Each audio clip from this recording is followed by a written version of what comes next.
Hey, Lauren Sisler, welcome back to Sports Spectrum. So good to see you.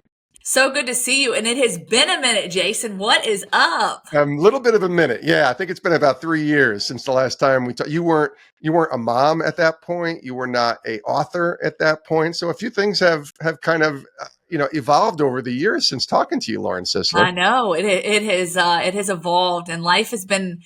I'm embracing the chaos, I guess Hmm. you could say. Yeah, and as people hear this, we're going to be in the midst of college football season where you're traveling every weekend and you're at different places doing your thing as a college football sideline reporter. But this is a big deal that you are now an author, and that's what I want to spend time on because your story is incredible, and I'm sure people are going to hear portions of your story in our conversation. I want people to know when we had Lauren on last, we went in depth on everything. So I'll put a link in the show notes so they can go listen to that as well. But your book, your first book, congratulations, called Shatterproof, released back on October 1st. How's it feel to be an author and have your story out there? Man, I'll tell you, it's crazy. It's wild because I think back to when I was literally sitting in my driveway at the house we used to live in, the townhome. And I was literally on the phone with you talking about some of the ins and outs of, writing a book, publishing a book, because Yeah. obviously you've done it. You've now done it twice. It's a labor of love. And I mean, Yes. you told me like, buckle up, get ready. Hmm. And of course, you and I share some similarities in the stories, and experiences that we've had with our families, and Yeah. some of the different themes and things in those experiences. And I've got to tell you, I just, in the process of writing a book, like, number one, it takes courage, right? To know that you're going to sit down and you're literally going to empty the tank on everything in your life. Yeah. And I will say this, like, I because of the story, right? We're 21 years removed from when my parents passed away, Wow. from prescription drug overdoses. Yeah. And of course, that happened when I was at Rutgers in college. Very tragic, unexpected, a shock to the system. And there were so many black holes, right? There were so many black holes that I never could fill. The questions like how, why, how does this happen, And then I will say that because I've been on stages and I've been very public and vocal about my parents' death and the tragedy of it all, and obviously their pathway to addiction, something that I once felt so much shame because of. I didn't realize that writing the book 21 years later, I guess we started at the 19-year mark, could provide so much healing. Mm. I mean, when I tell you, like, to start piecing the puzzle together, to start mapping out the timeline, to better understand. Look, there's a lot of questions that I'll never fully understand, and you got to leave them with God, right? Yes. But at the end of the day, like, there were so many gaps and so many things that I just could not comprehend. And now putting the pieces together, talking to different people, understanding the things that transpired that ultimately led them down that pathway, it has created such a high level of healing for me. And just a part of my heart that felt so broken feels like it's been mended back together again. Interesting, because you've told this story, like you said, on the stage many times. You told it on this podcast 4 years ago. And yet writing is what helps heal. That happened to me when I wrote my forgiveness book about my dad. I had talked about it and I had spoken about it and I had forgiven him for sure. But then I'm writing this and I'm bringing back memories in a detailed way that I hadn't really fully explored. I actually needed my brothers and even my dad to confirm these memories that I had, Mm-hmm. and that was where more healing started to take place. I'm like, oh, wait a minute, there was still some untended to scars, if you will, that needed to be made sure that they were taken care of. So is that Yeah. kind of what you're describing with your experience? Yeah. And you talk about that forgiveness piece because obviously my parents were battling addiction. They Yeah. were going to a pain management doctor and, taking their prescription drugs as prescribed until they weren't, right? Until things got out of hand and they became reliant on it to get out of bed in the morning to function as normal human beings. And I think there was some anger that was there, right? Because it's like, how did this happen? And why did we never talk about it? Why did we never have these conversations? Look, we're like the church going family, getting up on Sundays, going to church, home cooked meals. Mom always had a warm meal on the table. We were always at gymnastics practice and football practice and all the different things. My brother and I on time, where we needed to be, when we needed to be, everything was taken care of. Hmm. And yet underneath it all, my parents were having this major struggle. And I think in some ways I felt that anger, probably similar to you, Jason, of like, how could the most important people in your life be so secretive Yes. and be so, manipulative in ways in such a way that we're not going to let people into what we're dealing with, because ultimately, they're in the fight for their lives. And yet we on the outside had no clue. And there was so much anger and like, why would you do this and let this happen and let this get so out of control? Because, it felt to me like, that's selfish, right? Somewhat selfish of like allowing that to happen. But I will tell you, in this process now, 21 years later, my love for my parents has only continued to grow. Hmm. And it's amazing how people can leave this earth and leave you and be gone for 21 years. Like, so I've lived my life now. I've been on this earth longer without them than I have with them, right? And that was the 18-year mark, crossing a crazy intersection. Talk about it. Right. But I mean, just it's amazing how the love that I feel for them has only grown profoundly. And I think a lot of that just has to do with the impact, right? Being able to use their story, being able to use their circumstances. And really, it's, the prequel to my story, right? And how this whole thing stretches out.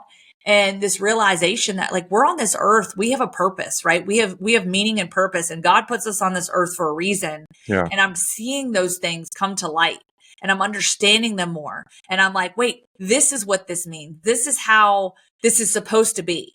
And I think that that's really what I've generated from this process, is just this deeper understanding of the why and the how, but also even more so like where I'm supposed to be. Yeah. Yeah. The forgiveness aspect was something I totally was thinking about with your story too, because people have often asked me, my dad's still alive. And so I can tell him and verbally communicate to him that, I've forgiven him and we can work towards reconciliation. It's not been easy, and he's had some struggles the last few years, but he's still alive. Your parents are not. And people have asked me, how can you forgive someone that's no longer here? And I've told them, from what I read in God's word in the Bible and the people I've talked to, that forgiveness is never predicated on another person, dead or alive, doing anything. It's really for yourself and for what you have to work through, the healing process of forgiving someone else for something they've done so that you can live in freedom. What was that process? I don't know if we spent a lot of time on that in 2020, but just this process, the real process of forgiveness and the healing that you've had to walk through, because I'm sure that anger and bitterness were there and present in your life throughout this at some point, because you're 18 when your parents passed? So like you're just getting started here, Yeah, absolutely. And I think that is, here we stand, as I mentioned, 21 years later, I was 18 years old, and, I'm still young. I'm naive, just still trying to figure out how I'm going to be an adult. Right. And it's like just hitting a brick wall, and suddenly like, you now have all these responsibilities that you have to take care of, and figure all this stuff out on your own. And then not to mention just having that support system. I mean, my parents were my absolute rocks, right? They were my biggest support system, were always there to catch me when I would fall. And yeah, there was this just big piece of anger of like, look, like I'm living out my dream as a collegiate gymnast at Rutgers. Like this was a dream that I had, but also that my parents invested a lot of time, money, heartache, everything into watching me do that gymnastics, right? Do that gymnastics career and create something for myself and for them, right? It was an investment for our family, right? And then all of a sudden, it's almost like you're going to put me in the car, drive me to Rutgers, and then you're just going to peace out, right? Like, how does this happen? And I even think back to literally being in the hotel. It was in February. They passed away March 24th of 2003. It was in February.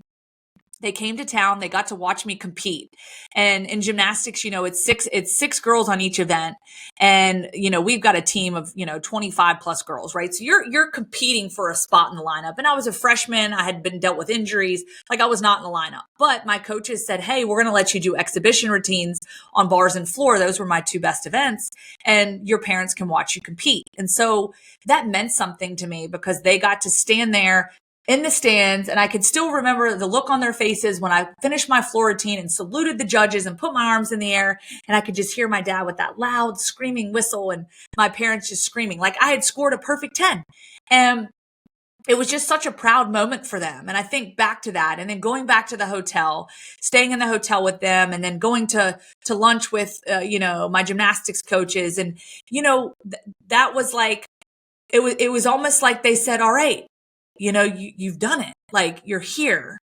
And, I get emotional about it because I think to myself as I'm unpacking those boxes and in my dorm room freshman year, thinking like, I've got this whole incredible world and life ahead of me, and I'm about to live out my dreams. And little did I know that I'm unpacking my life into this dorm room, and that my life would never be packed back up and the same as it once was. Right. Yeah. And, the thought as a college kid, you go home for the summers, you're going to go spend time with your family. They're going to come visit with you. You're going to go on spring break. You're going to do all these things. And it's like all those things just shattered into a million pieces. Right. I never did get to go back home and be with my parents. I never did get to go back home and celebrate my dad's birthday like I promised in the card that I sent him, on March 20th. And, there is that anger piece, Jason. And like that anger of like why? Like, why did you not talk? Why did you not speak up? Why did you not tell people how bad things were? Why did you not talk to your doctors, your family, everyone around you? And then also I think to myself, and you'll appreciate this because I think you, Jason, know, obviously working in the media industry, like I'm a professional storyteller and I'm a professional question asker. That's like right. I ask questions, right? That's what I do for a living. And I'd say I'm pretty darn good at asking questions. My husband, on the other hand, probably won't, agree with that because I would say so. You're at ESPN on the sidelines college football games every single weekend as we watch. Yeah, I'd say you're pretty good.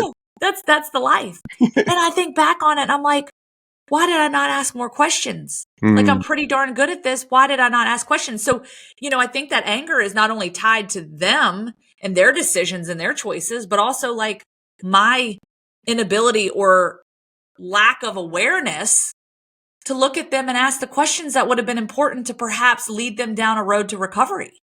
Yeah.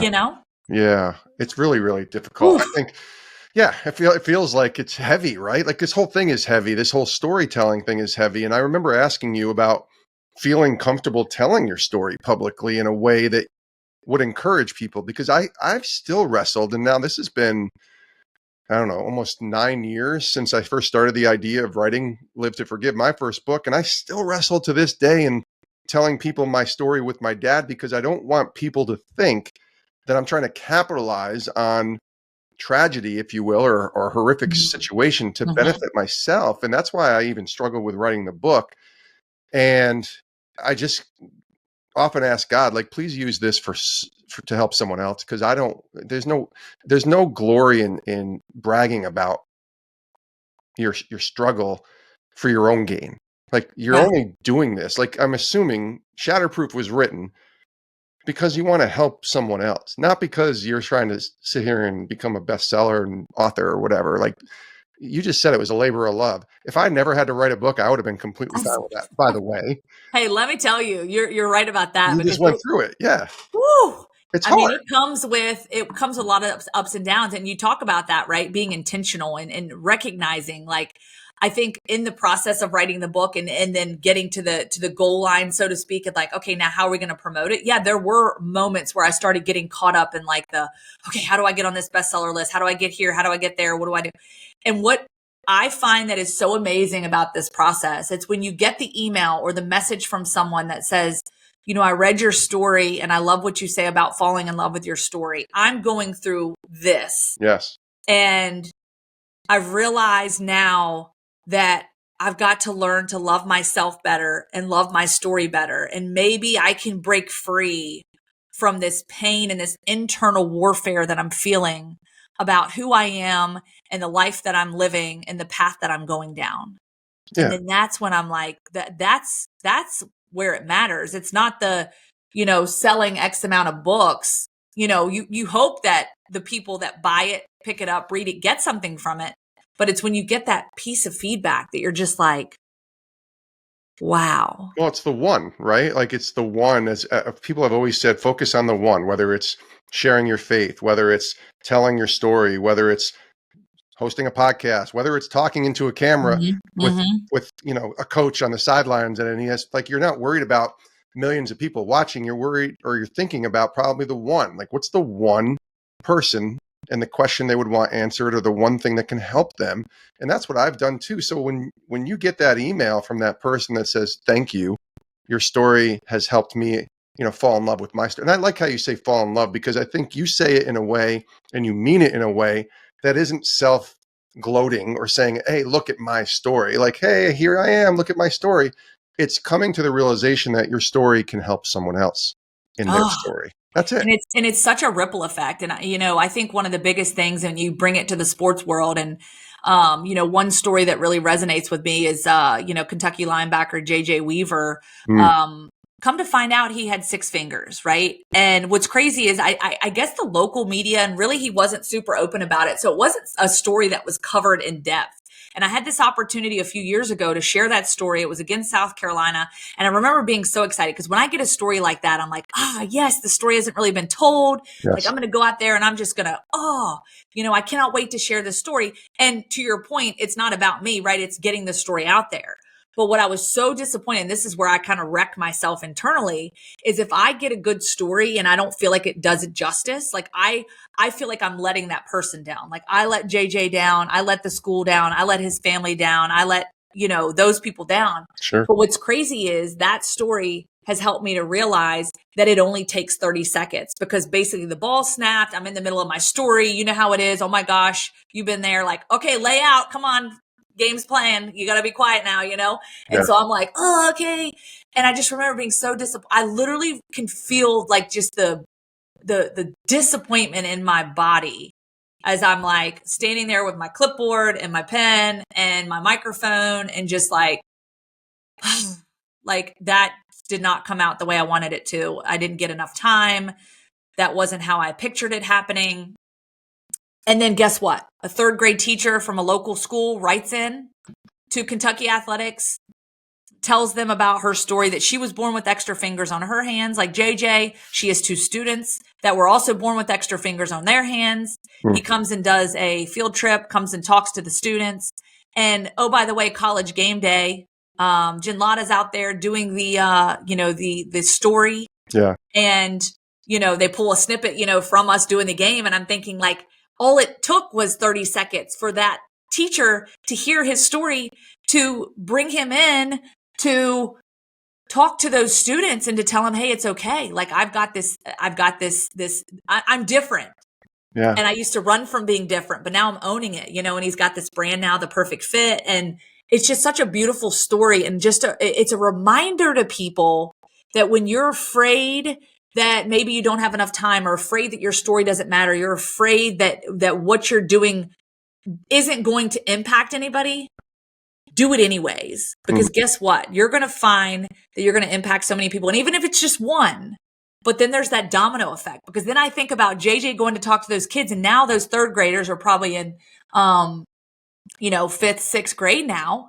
And now the trajectory of their lives, and now how they view themselves and view their differences, could completely change the trajectory of their entire lives. yeah. Well, All for 30 because of this seconds, one 30 thing. For seconds. 30 seconds, right? Yeah. And so that's what I tell people. It only takes 30 seconds. Mm.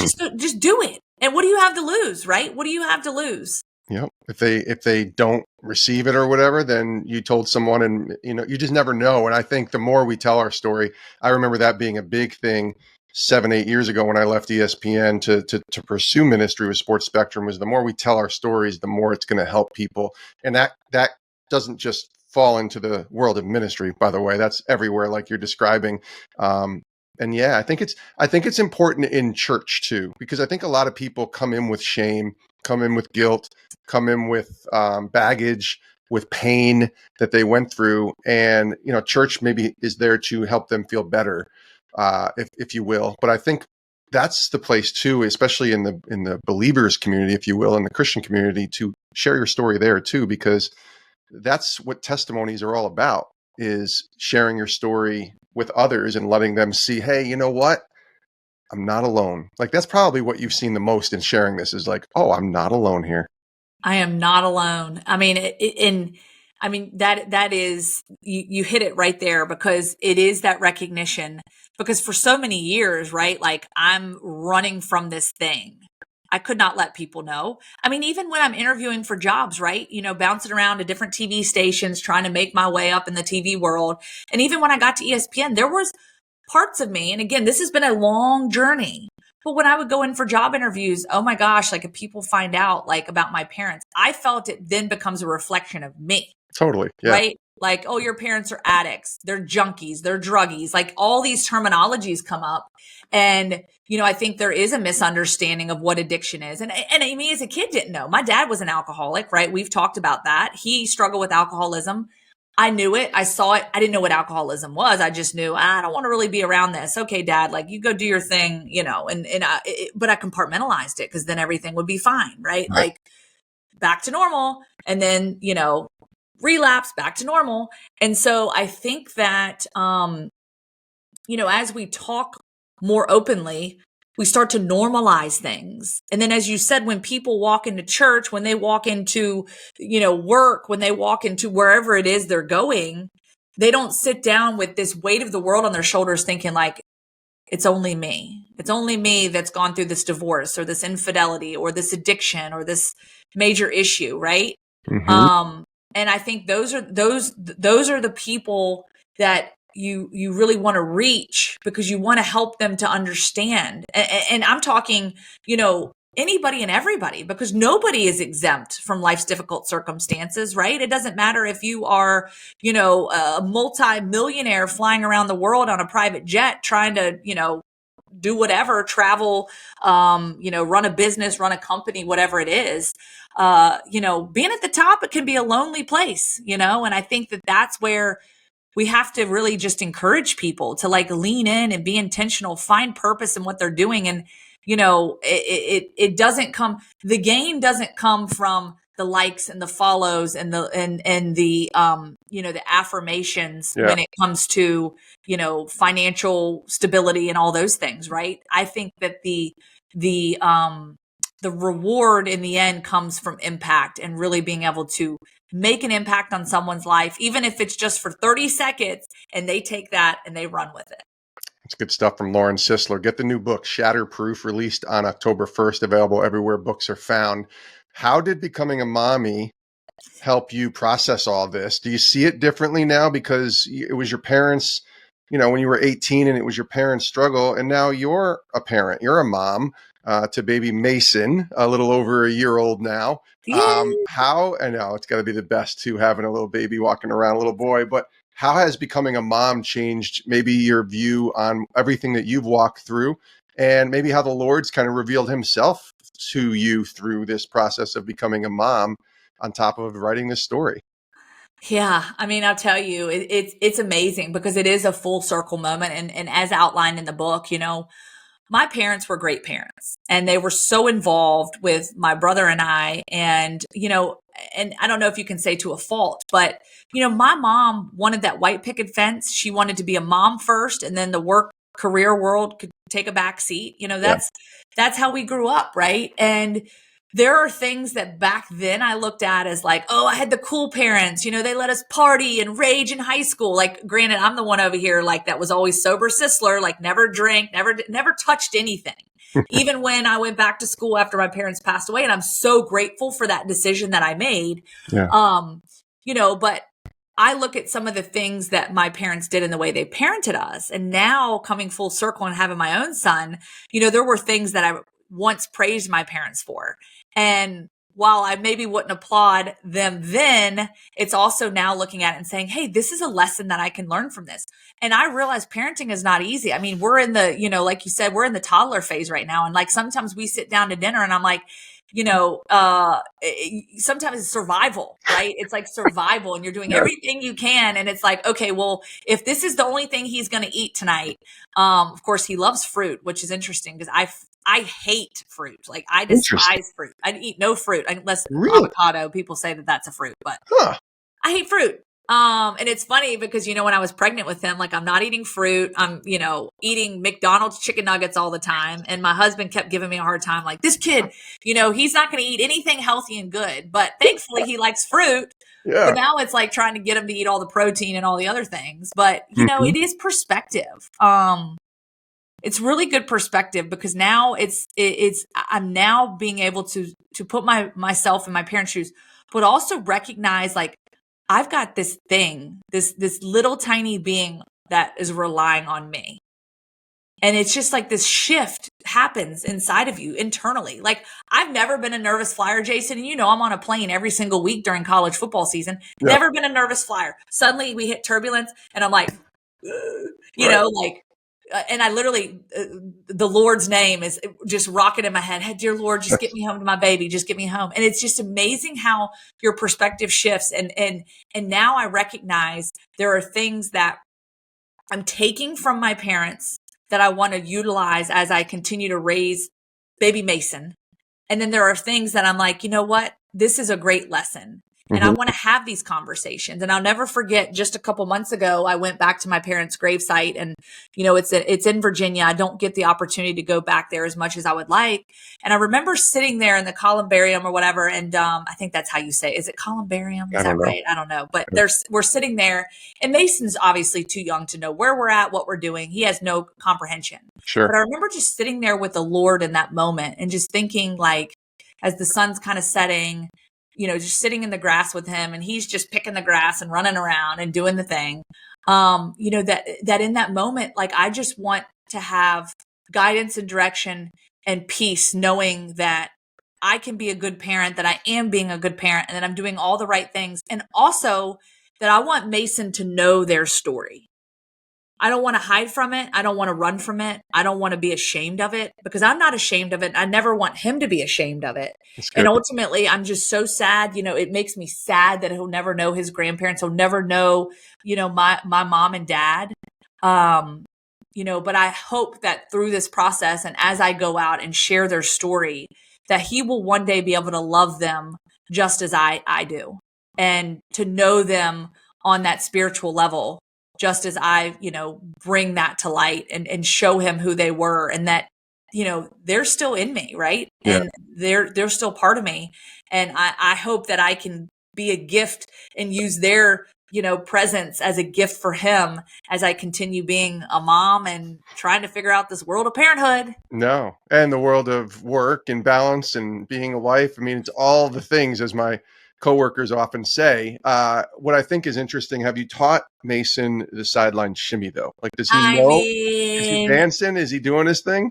it is actually funny because when music plays, it's been funny to watch him because he starts to like get this little shake in his shoulders and he starts doing this thing where he'll start popping his arms. Yeah. And I'm like, he started that probably when he was like 8, 9 months old. Like it's hysterical. And I'm thinking like, this dude is on for it. The funny thing is right now, like he's into it, but I have a feeling, 5, 6, 7 years old, he's going to be like, Mom, please don't embarrass me. Oh, he will. Like, Yeah, he will. He will. I mean, I remember Sarah, my daughter, who's now in college at 20 years old, a aw. junior in college. But when she was like 10 or 11 is when Frozen came out, that movie Frozen. Ah. And so she would do the dance of let it go, let it go. And I Oh would like yeah.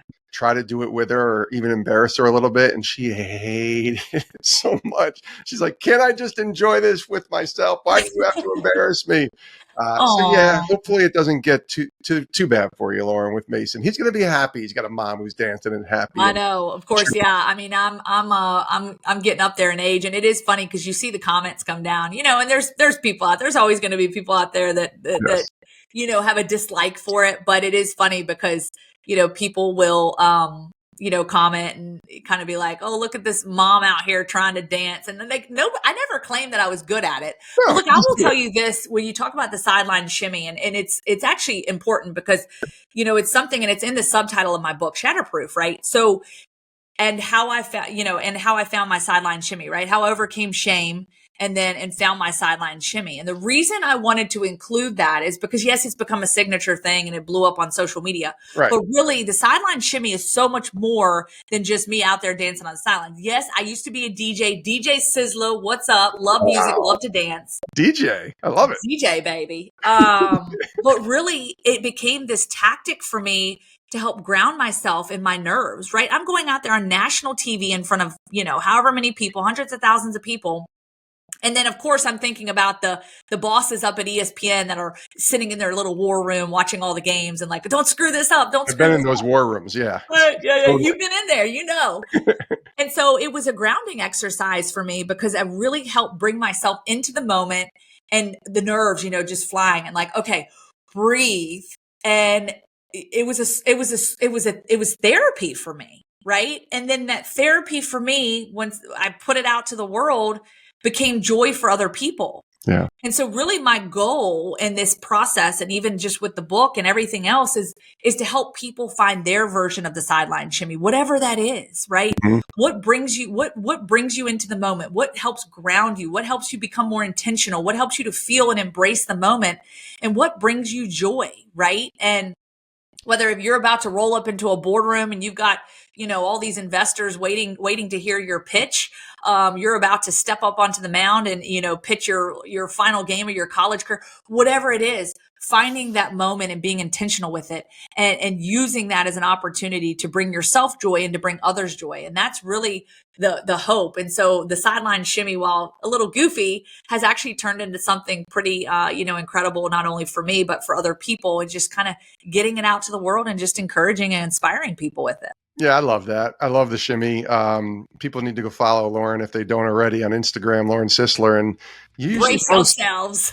Brace yourselves, because the shimmy's coming every single weekend, and yes, it's been fun to watch, and also fun to watch you become a mom and kind of share that side of your story, but also then now become an author, and who knows what the Lord's going to do with Shatterproof, but He's already done a ton with your story, and I can't wait to see what else he does, Lauren Sisler. You're awesome. Thanks so much for coming back on the show. I really appreciate it. Jason, you are the best. I can't wait to catch up again. Lots of great things happening, and wishing you and everyone out there, thanks so much for listening, and stay the course. And as I always say, fall in love with your story. Hey, thanks for watching Sports Spectrum here on YouTube. You can click our next video, or you can check out our website, sportsspectrum.com.